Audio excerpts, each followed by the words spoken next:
Erano passati diversi giorni e non avevano ancora trovato il tesoro sepolto. Un membro della chiesa era andato dalla prima presidenza sostenendo di essere l'unica persona a conoscenza di un tesoro sepolto sotto una casa a Salem, in Massachusetts. Alla disperata ricerca di un sollievo finanziario dai debiti della chiesa, Joseph, Sidney e alcuni altri anziani si unirono alla ricerca del denaro.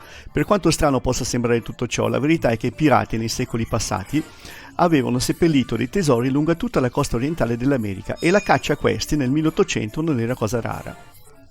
Questa caccia al tesoro però fu un vero fallimento.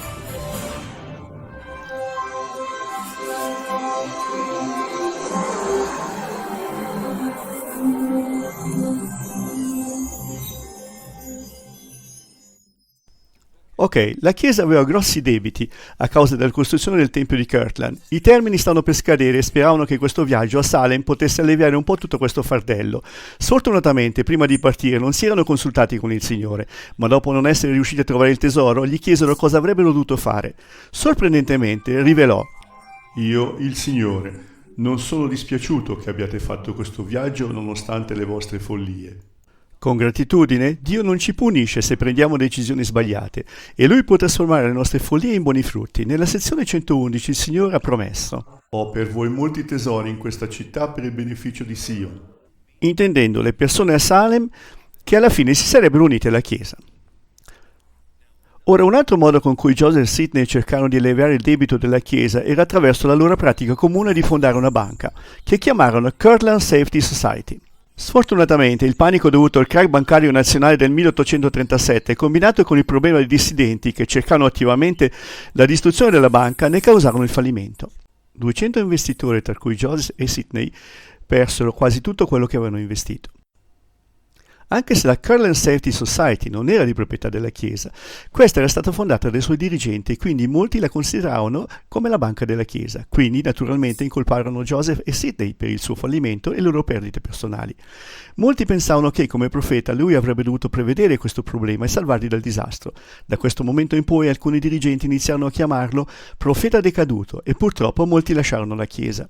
E così nella sezione 111 il Signore promette a Joseph: Non preoccupatevi per i vostri debiti, perché vi darò il potere di pagarli. Parte del piano del Signore era di inviare il missionario in Inghilterra per raccogliere il maggior numero di santi che avrebbero rafforzato la Chiesa in molti modi. Ora, mentre era nel Tempio, il Signore indusse Joseph a sussurrare a Herbert G. Kimball: vai in Inghilterra e proclama il mio Vangelo e apri la porta della salvezza a quella nazione. Ti piacerebbe ricevere la tua chiamata e la missione in questo modo? Il fratello Kimball, Orson Hyde e altri partirono per questa epica missione e al loro arrivo, un mese e mezzo dopo, iniziarono a predicare in una chiesa a Preston in Inghilterra. Alcune persone in quella congregazione avevano visto questi missionari americani nei loro sogni prima che arrivassero in Inghilterra ed erano completamente pronti per essere battezzati. Erano così pronti che fecero una corsa a piedi al fiume Ribble per essere i primi ad essere battezzati. Questa missione diede il via alla crescita della Chiesa anche a migliaia, non solo a centinaia. Nel frattempo, in Missouri, Thomas B. Marsh, il presidente dei 12, apprese che la prima presidenza stava chiamando degli apostoli per la missione in Inghilterra senza consultarlo. Si sentiva di essere responsabile dei 12 e con rabbia si recò a Kirtland per parlare con il profeta.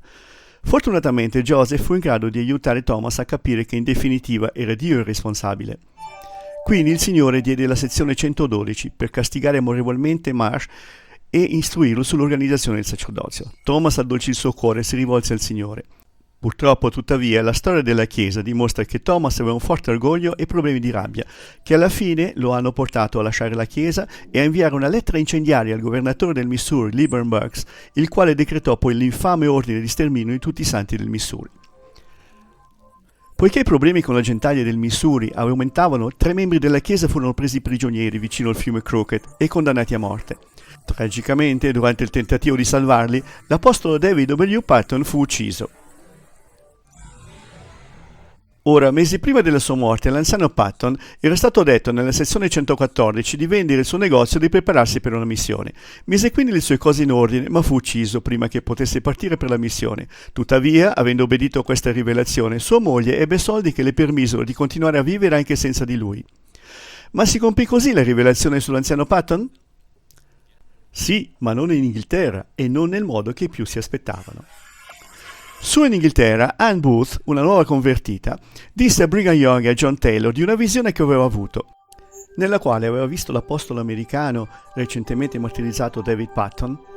Nella visione fu portata nel luogo degli spiriti defunti, dove vide questo apostolo in piedi davanti alla porta di una prigione con in mano una chiave, che poi usò per aprire la porta ed entrare, ed in seguito chiuse dietro di sé. Dentro, John Wesley, il riformatore religioso inglese, salutò David con un grido di lode e annunciò a coloro che gli stavano attorno: «La liberazione è arrivata!» con tutta l'assemblea che guardava. Patton predicò il battesimo e la confermazione. Poi Anne vide i prigionieri celesti essere battezzati, compresa la sua famiglia. Questa visione fu un'anteprima del battesimo per i morti, che presto sarebbe stato insegnato da Joseph Smith, e la predicazione del Vangelo nel mondo degli spiriti. Quindi l'anziano Patton ha veramente svolto una missione, ma era dall'altra parte del velo. La prossima volta vedremo che la Chiesa fugge dalla persecuzione a Kirtland e si trasferisce a Far West. Ci vuole molto per fare questi video, così per mantenere la fruizione online gratuita per tutti, considerate la possibilità di donare. Trovate il link nella descrizione qui sotto. E grazie per aver guardato. Questo episodio è pieno di informazioni, quindi potreste volerlo guardare di nuovo per essere sicuri di non aver perso nulla, comprese le battute esilaranti. Se senti che questo video ti ha aiutato nel tuo cammino verso la verità e il discepolato cristiano, per favore iscriviti e condividi, soprattutto vai a leggere le scritture da te stesso.